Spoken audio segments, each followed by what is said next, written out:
Hi guys, this is beach boy. நான் இப்போ உங்களுக்கு வந்து என்ன சொல்ல போறேன்னா வலம்புரி சங்கு பற்றி சொல்ல போறேன். சங்கு வந்து மொத்தம் 2 வகையான சங்குகள் இருக்கு. ஒன்று வந்து இடம்புரி சங்கு, இன்னொன்று வந்து வலம்புரி சங்கு. ஸோ இந்த இடம்புரி சங்கு வலம்புரி சங்கு வந்து எப்படி கண்டுபிடிக்கிறது அப்படின்னா, இப்படி ஒரு சங்கு இருக்கு அப்படின்னா இந்த சங்கோட இந்த பகுதி, அதாவது இந்த சங்கோட முனைப்பகுதி வந்து உங்க நெஞ்ச பார்த்து இருக்கணும். ஸோ அந்த நெஞ்ச பார்த்து இருக்கும் போச்சுல இந்த வாய்ப்பகுதி வந்து உங்களோட இடது பக்கம் வந்து திறந்து வைக்க மாதிரி இருந்துச்சுன்னா அது இடம்புரி சங்கு. அதே மாதிரி வந்து இந்த வாய்ப்பகுதி வந்து வலது பக்கமா இருந்துச்சுன்னா அது வலம்புரி சங்கு.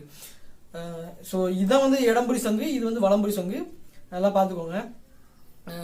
ஆக்சுவலாக இது வந்து ஒரிஜினல் வலம்புரி சங்கு கிடையாது. ஏன்னா ஒரிஜினல் வலம்புரி சங்கு வந்து அவ்வளோ செய்தல் யாருக்குமே கிடைக்காது.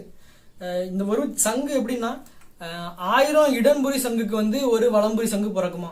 அதாவது 1000 இடம்புரி சங்கு வந்து பிறந்தாதான் ஒரு வலம்புரி சங்கு வந்து பிறக்கும் அந்த இடத்துல, ஒரு இடத்துல.